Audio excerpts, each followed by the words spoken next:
All right, here we are. Hello, everyone. This is Father Son Galaxy. I am Kerwin. This is Keith. Hi. We are ready for another episode Hi. ready for another episode of The Bad Batch. All right, season 3, episode 4. Actually, I think so far this is my favorite episode of the season. I really like this one. Well, I don't know how you feel about it. The other episode's kind of fine. Okay. I think this is the best one, actually. You're right. Well, you agree with me. Yeah. Well, why I'm just considering it. You're just considering. Okay, now that you thought about it, you agree with me. Yep. And it's okay to agree with your old dad. That's all right. Sometimes I'm right. Anyway, okay. All right. So, yeah, we're going to talk about this episode. Really good.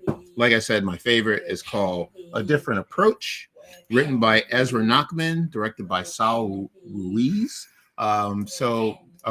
So this picks up where we left off in episode 3. Crosshair The ship's and about to Omega, crash. Yeah, Crosshair and Omega has escaped Tantus. They're on a shuttle. The shuttle is out of control and they crash land. They're all gonna die. Yeah, and you know what's nice, Leo? Just one of overall thoughts about the episode is I am liking this relationship between Omega and Crosshair. I didn't think I needed it, but I do. It's wonderful. It does have a feel of a father-daughter, very similar to Hunter and Omega's relationship, but slightly different. All right. So I'm getting the impression that Crosshair is going to be even more strict than Hunter. Like he's going to crack down on whatever it is that Omega does. He's not going to take her out of her sight. I think that's where we're heading. What do you think? Okay. All right. Thank you very much. I don't know. Yeah. I mean, I feel like we already have the father figure. We don't need to. We had the father figure with Hunter. Wrecker's the fun uncle. Echo's not even there. Yeah, but you have a very good point. But what was Crosshair? So we had Wrecker being the uncle, the fun uncle, Hunter the dad. Tech would have been what the big brother, although they're all the older brothers. brother basically. Right. So what would Crosshair be? It's hard to say, isn't it? The brother who went to college and just came back. Like the prodigal son. You ever heard that before? Well, yeah, I've heard of the prodigal son, but he's not. He's done a lot of bad things. Okay, well, understood. He has done a lot of bad things, but I guess he's like the noob. What does that mean? He's noob. Noob. Okay. NUWB or NOOB, whichever way you like. The noob. Okay. All right. Well, I'm looking forward to newbie, basically. Okay, get it. I get it. I'm looking forward to this relationship. I think they're going to teach us a lot. But what I've seen in this episode is they are using their skill sets. All right. What you're seeing them do is what they know how to do well, what they know how to do best. So we'll talk about that. So they crash land. Now they have to figure out, okay, well, how are they going to get off this planet? Planet Lao? I think that's how it's pronounced. So they go to, what we would consider the airport, I guess, and they're looking to try to get a shuttle off the planet. And of course, we heard about these chain codes, right? So if you go back, they established that last season. Yeah, it was season 1. Episode 2. Was it 2 Cut and Run? Whatever that episode was with Cut the Queen. Yeah, so that was a pretty good episode. If you have not seen it, so first season, yeah. Yeah, so chain codes are, like in our world, passports, right? You need ID to go off world. So these chain it's codes, just like how you can't leave to go to Peru without a proper ID. Okay. And you also can't leave to go to Peru. Are we still talking about if you're Web? literally a wanted criminal? Oh man, I don't want this movie to haunt you for the rest of your life. Yeah, we gotta let this movie go. All right. Yeah. Oh man, that's pretty good. I don't want to end up being in the Amazon with Madam Web's mother researching spiders right before she dies. That doesn't sound fun. Right. Yeah, no, I don't want that to happen. Okay. All right. So these chain codes, of course, Omega, Crosshair don't have any chain codes. They can't get on the shuttle. But Omega tries to, give her a little bribe and say, well, hey, I maybe got some money for you. Like, how much? And the person at the booth says 15,000 each ticket. Ooh. Right. So where are they going to get 30,000 credits? What about the mutt? The hound, whatever you call Batcher. Oh, really? Actually, that's a good point, because Batcher needs to be on the shuttle. How much does it cost to put Batcher on the shuttle? I'm pretty sure he was 15,000 too. He was. Ooh, that's 45,000. Yeah. Ooh, I mean, they might have put him in. Didn't you just watch the episode? Like, do you remember? Yeah, but I don't remember them mentioning anything about paying for Batcher.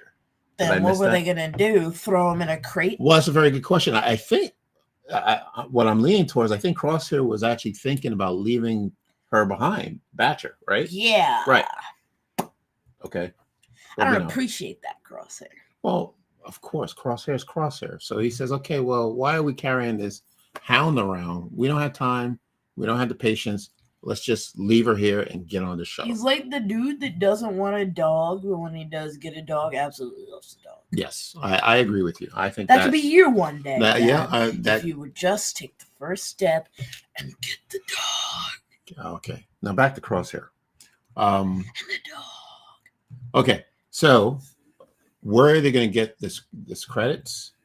So Omega has an idea. Hey, I know how to play a couple of games. I think it's, is it Sabak maybe? I don't know if that's the only card game they play in the galaxy, but, she walks into a cantina, puts some money down and starts playing Sabak, some card games. And we know, based on what we've seen before her skill set, Omega knows how to earn money playing cards, right? This was taught to her by Sid. Yeah, Sid, that evil snout. Yeah, nose. But how much does Sid really contribute, or is it something that maybe it's a gift that Omega has? Omega's a hustler. This is the second time she's pulled this move. That's true. What is Omega? Who is she hanging out with? Well, what clothes are teaching her how to throw dice? What is this? Well, you do what you do. She's not even the legal gambling age. Oh, right, true. Oh, you got to do what you got to do to survive, right? And yeah.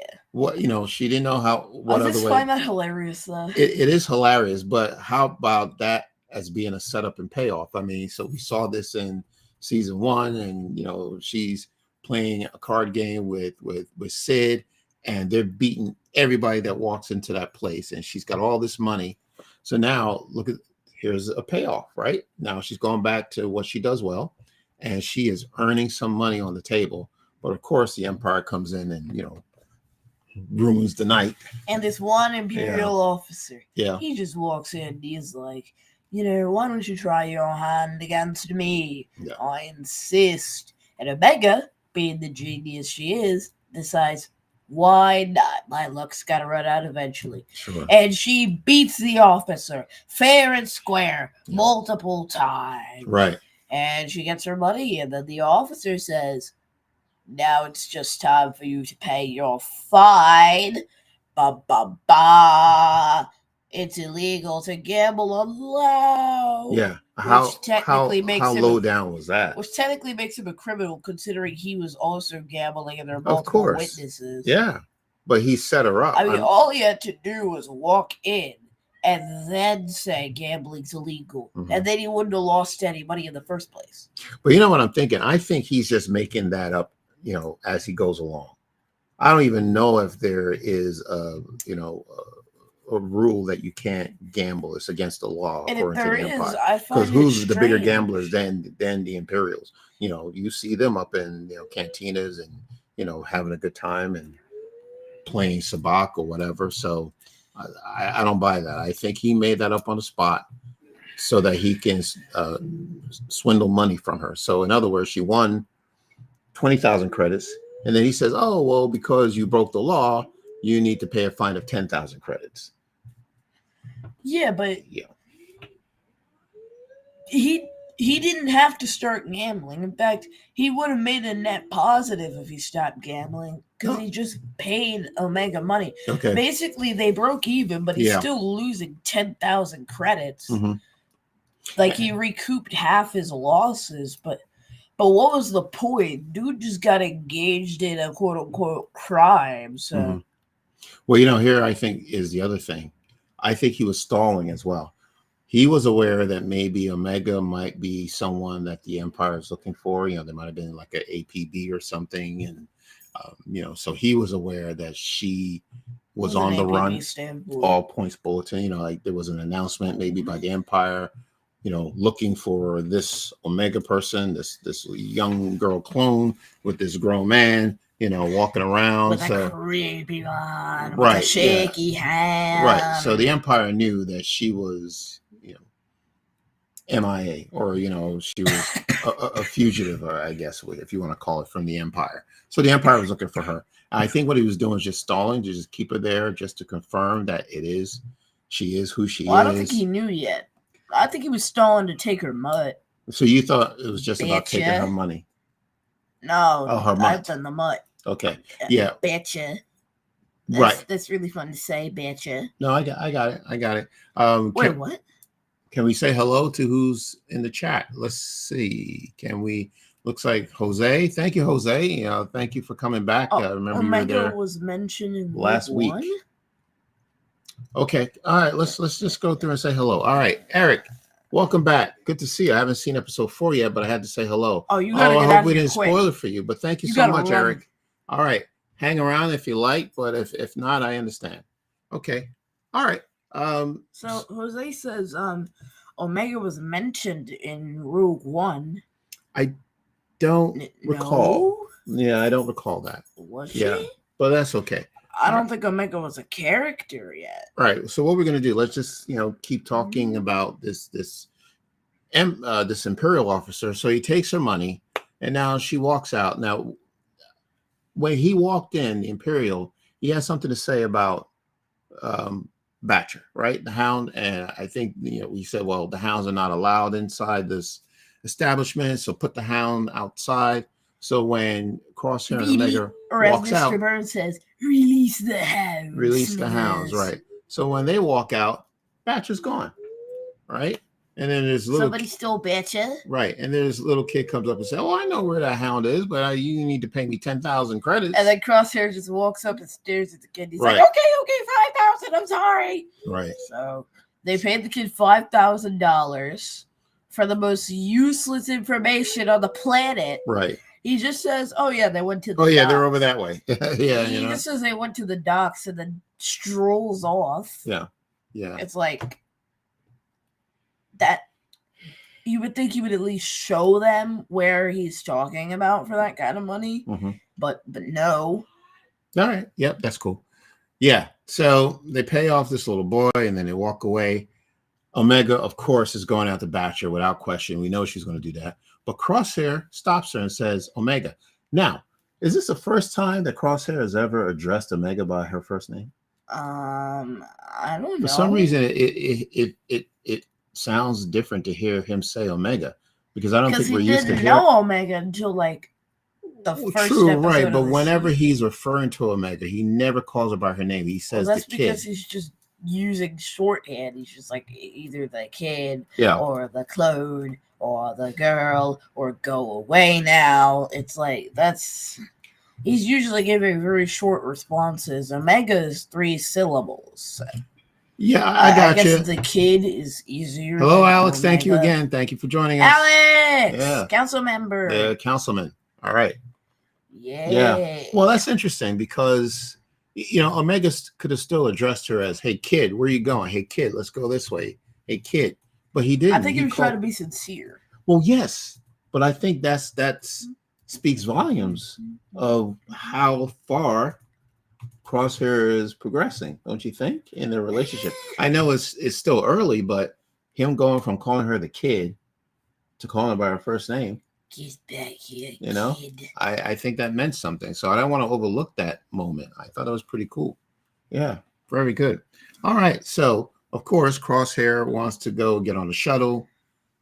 Omega wants to go and get Batcher. And she says, you know what? Look, you take the money, you do whatever you want. I'm going after Batcher. So, of course, Crosshair, was like... You know what? Crosshair should have just kept walking towards that kid and just got him to lower the price more and more. Like, it worked the first time. He took a step and the kid went down half. Well, that's true. So, if the kid just kept going down half and he kept stepping forward... Yeah, the kid wasn't much of a threat. like they could have offered him 2 credits and he would have taken it. I don't know. But anyway, so of course Crosshair has to follow Omega and make sure that she's okay. And they find Batcher in these cages. And not only Batcher, but other animals for some reason who've been captured by the Empire. Because don't know exactly Lao has a very strict pet policy. Is that what it is? Did they mention that? Yeah, the officer just says Lao has a very strict pet policy. Okay, Ghost Daniels. Thank you. Hey, this is my first Father Son Galaxy episode. Thank you.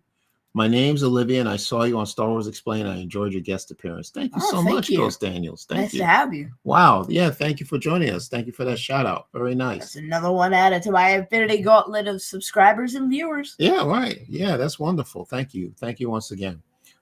Yeah.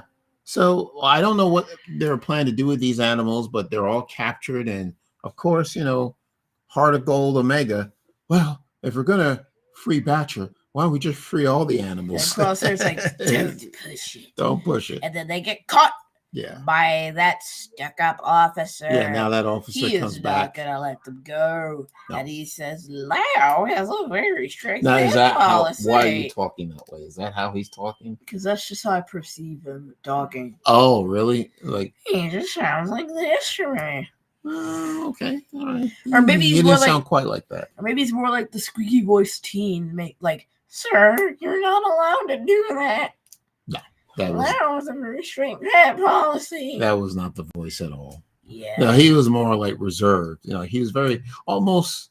I don't want to compare him to Hemlock, but he's got that demeanor like, well, you still owe me the rest of my money. Like he was very condescending. Dude could have just smacked his fist on the table and said, "Give me my money back, child." Yeah, so it was all an act.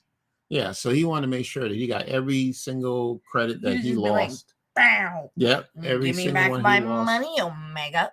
Yeah, he wanted it Wouldn't back. that have been funny? What? If the dude just said, "Give me back my money, Omega." Okay. All right. Okay. So now Omega says, well, so now they're cornered, right? So the Imperial officer, I didn't write They're that yet. trapped. Yeah. So the officer and the stormtroopers behind them. The officer have a name. Well, I didn't write it down. I don't. We'll call him Squeaky Voiced Officer. Okay, we'll call him Officer Squeaky Voice. Officer Squeaky Voice. Officer Squeaky Voice. All right. So. And from now on, he's gonna talk like this. I hope not. Okay. All right. So they're surrounded by stormtroopers and the Imperial officer. They're armed. And Omega gives Crosshair the sign to go do what you do best. Crosshair says, "Move out the way, kid." and starts blasting. All the cages erupt. He starts opening fire. And then just a stampede, which kind of mirrors that scene from season 1, episode 2, where there's that stampede of that they were ostriches or something. Ooh, remind me of that, because I don't remember that. Yeah, it was a stampede of some animal. Oh, yeah, in season 2. Yeah, season 2 or season 1, one of the two. Very cool. Okay, all right, that didn't remind me, but there is a scene that reminded me of something else. I'll let you know. I'm so happy to be tuning in. Thank you so much. Thank you. Nice to have you. Wonderful to have you. Thank you.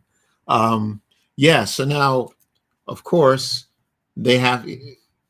Alex says, the officer is very corrupt and condescending. The Empire's corruption has led to a mafia state of sorts. Right. I agree.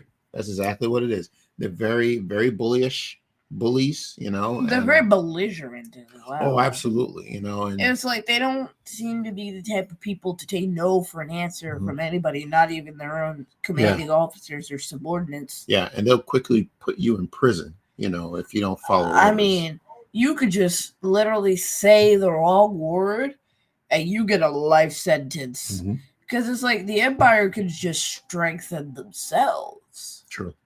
It's like building the very ground you stand on. Nobody else can take it from you because you're the one with all the materials and you're the one standing on the building. You get to choose who gets to be in there and who doesn't, and they can help you build or they cannot.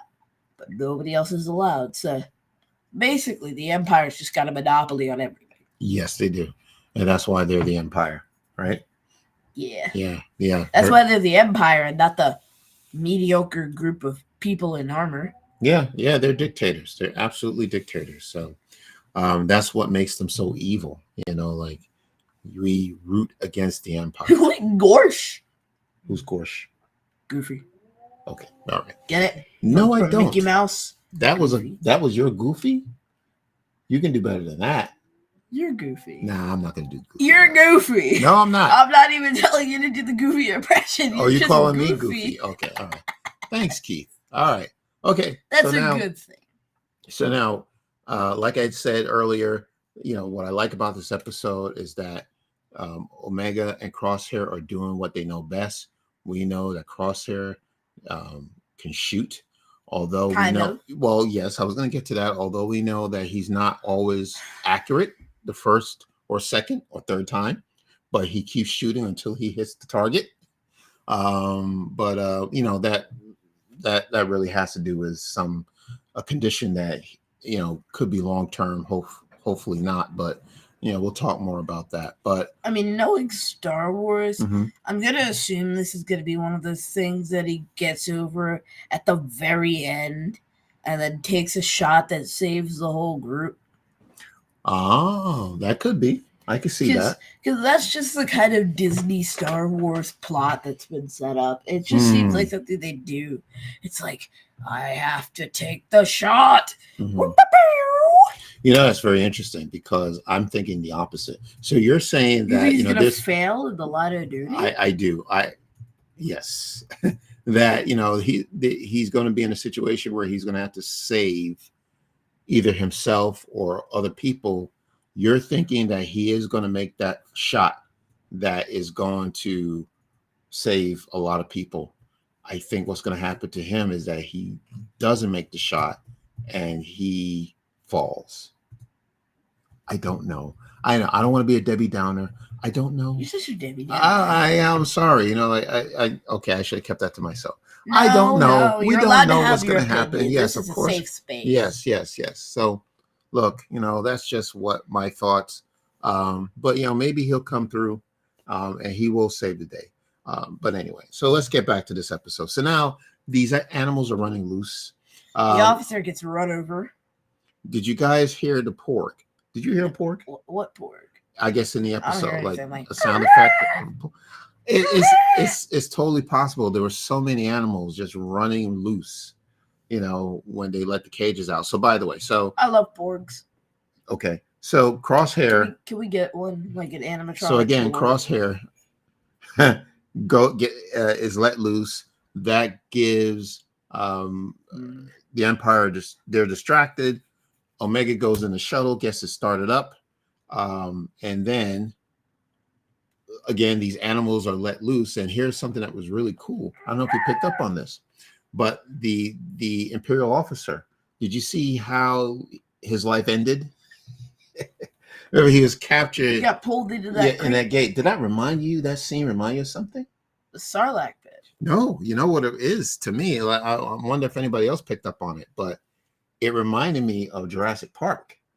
I don't know if you remember at the beginning of the movie, right? When they're so the dinosaur is on the island, but they have it in this cage, and they're poking at it, and they're trying to figure out whether, and then all of a sudden it breaks through and it grabs this gentleman by his leg and pulls him right in. I remember that. Oh, you do remember, yeah. That. So when I saw that scene and I saw the end of that Imperial officer, which goodbye. What it also reminded me of? He's one with the spice. Captain Carter. Remember when she pushed that tentacle thingy monster into the thingamabobber? That same monster grabbed somebody by the leg and was this the What If episode? Pulled them. Yeah. I don't remember. I'm sorry. Yeah. Honestly, What If is kind of the Captain Carter show now? Okay. Well, we'll talk about Captain Carter. It's just her show. Okay. We have Q&A. All right. So thank you so much. We want to acknowledge those who are here. By the way, thank you if you're on YouTube or Instagram or Facebook. I saw a commentator say this on a different video, and I think Alex of Star Wars said the same thing. Shared that the Andor quote, not enough characters here, so I'll share it in the next. Oh, okay. They're so proud of themselves. Yes, they're so satisfied they can't imagine it. Yeah, you're right. That when I saw that, do you remember that? When it was, I think it was the scene when Andor was talking to Stellan Skarsgård. I can't remember his character right now, but he was trying to figure out how was Andor able to break in to an Imperial facility and steal whatever. And Andor says, well, because it's easy. They're so lazy. They just sit around and they get bigger, and they don't know what's going on.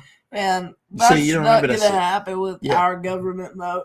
If you run into Area 51, if you Naruto run into Area 51, you will not be Naruto running out of Area 51. That's just how that works. The security there is quite tight, I'm pretty sure. Okay, all right.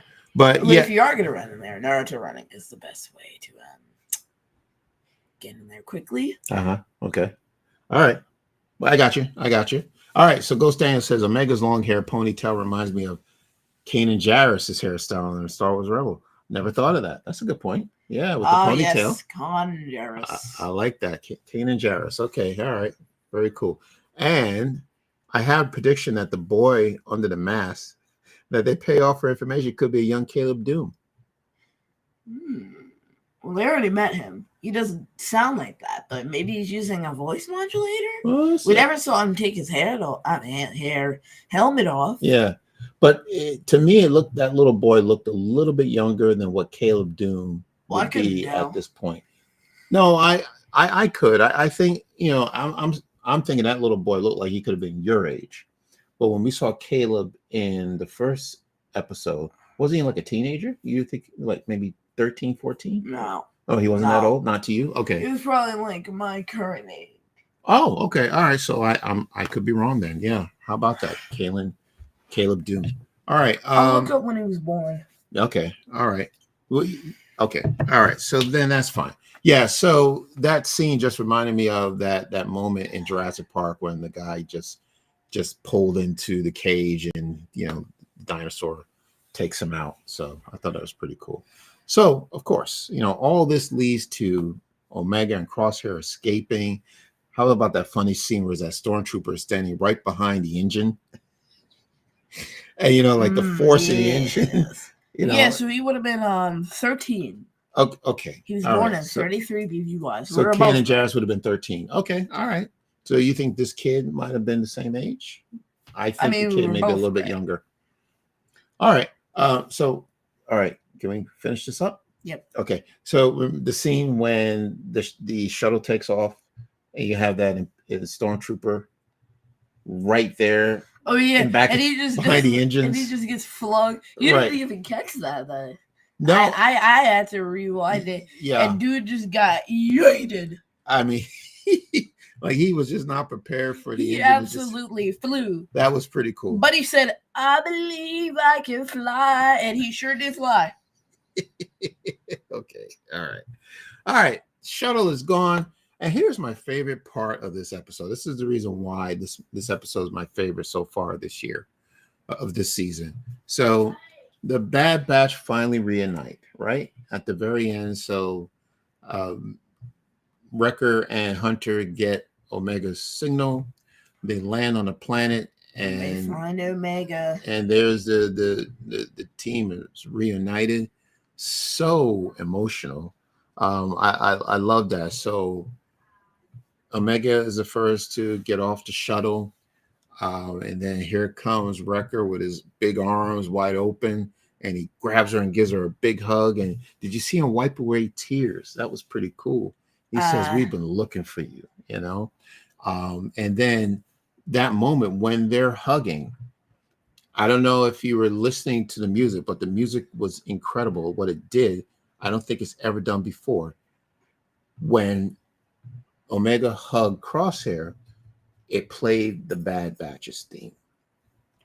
When Hunter came down the ramp and ran, and Omega ran into his arms, they played Omega's theme. Pretty cool, I know where you're going. Yeah, and then Hunter, I mean, like his embrace was tight, like okay, like the dad reunited with their child. The bone crusher. Yeah, okay. You're not even paying attention to me anymore. No, you're just looking at. I'm saying though. Okay. Wrecker goes. Okay. All right. Yeah, all He's right. got a bone crushing embrace, is my point. Yeah, okay. He's not actually gonna break your bones. No, of course. But you know, it's like, he's such a big guy. But oh, yeah, I miss you. yeah. But I need to do voice acting. Disney, hire me. I'm so good, aren't I? but the tear wipe, that really got me. No, So I'm not.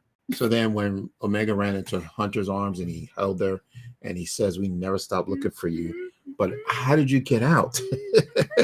You know, there's all this time, you know, I thought the entire season was going to be Hunter looking for Omega and he would find her, but she found him. So he asked her the question, okay, well, how did you get out? And she says, I had help. And then when they turn and look at the shuttle and they see Crosshair going down the ramp, and then his theme plays. Three themes and three big themes in one scene, one moment. It was incredible. I loved it. Alex says, Kerwin, I didn't notice that, but that's so awesome. It was heartwarming to see them reunite too. Uncle Wrecker and Hunter's like a dad to Omega. Exactly right. Yeah. So if you didn't catch it the first time, go back and listen to the music and hear the themes that are being played and how these three themes, as far as I can remember, has never been played in the same episode. Katie popping the popcorn. Hi, friends. Always good to hear from you, Katie. Thank you so much. Wonderful. Yeah, it was beautiful. So this was a good episode.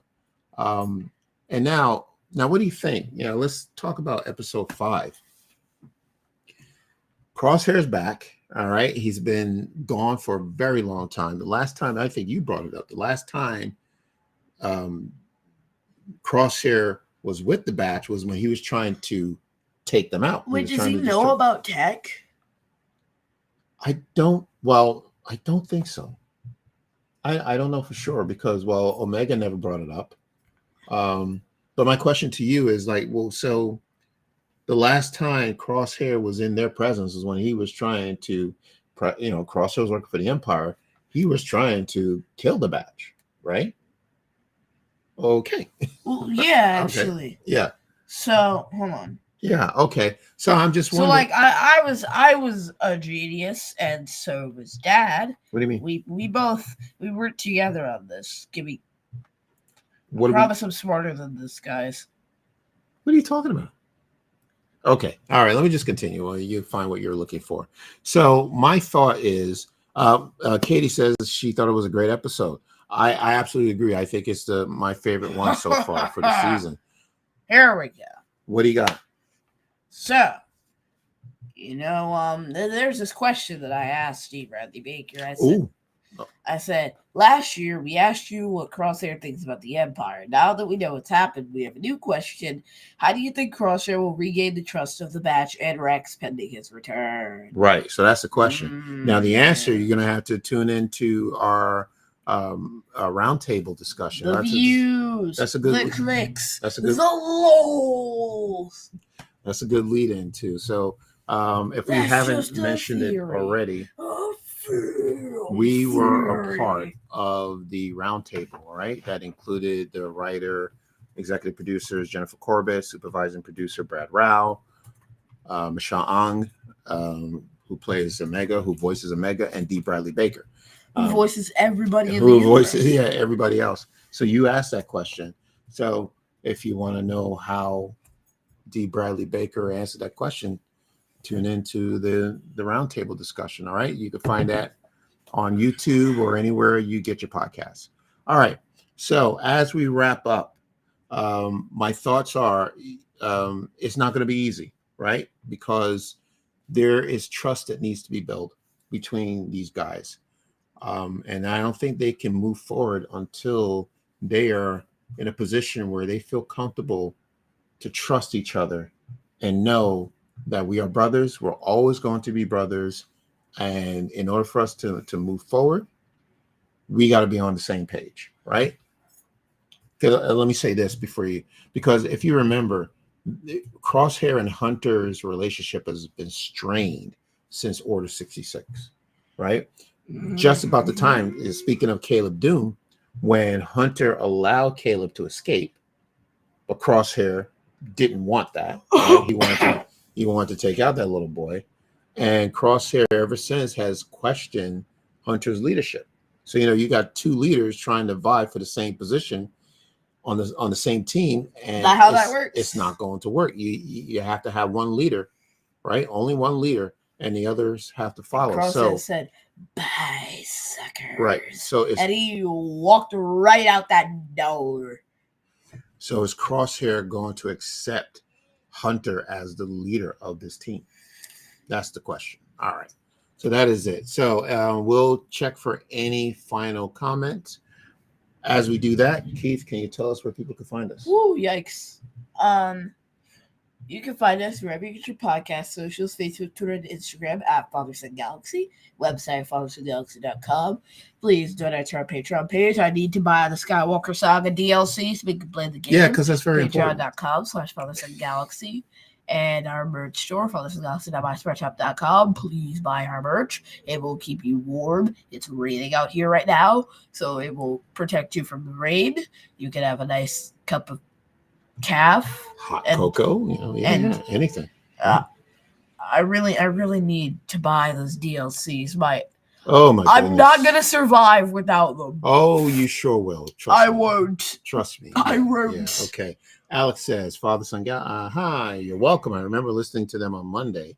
It was great to listen to them, and they made my. Oh, thank you so much for the live streams. I'm sorry, the roundtable discussions. Yeah, thank you. They're pretty. Yeah, we were so glad to be a part of that. Thank you, Katie. You're all such an amazing podcast. I love you. We love you too, Katie. Thank you. And all the best to you and your channel as well. Yeah, that's pretty cool. All right. Yeah. No, when you donate to our Patreon page or buy merch, don't think of it as giving us money. Think of it as a temporary requisition of fun. Very good. Ba-dum-bum. Well done. All right. Thank you to our patrons, Baraxian. Hand in the microphone. And Mary B. So I can drop it. Yes, drop the mic. All right, Keith. All right. Anything else? Well, we I think we have pretty much everything dropped, right? We're still, the plan is to still cover Moon Girl. We'll get back into the High Republic. I need to watch this episode. Yeah, well, that's fine. We'll get back into the High Republic. Of course, we're working on interviews and, reading some books. So, we're busy. We will keep you posted. Oh, and by the way, this past Sunday, we were on VirtuousCon. All right, VirtuousCon. Oh, yes. Yes. The Con of Virtue. Yes, right. It is live stream. It was live streamed for the entire weekend. Just a lot of great artists coming together and just talking about their crafts. We had the honor to be on the live stream on Sunday.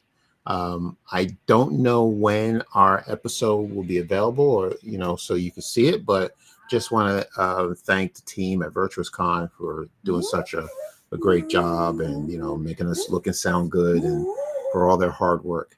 All right, any final comments? Okay, no, that is it, everyone. Okay, so Keith, all right, are we done? Anything else we want to say? Yes, there is. The last thing I want to say is bye.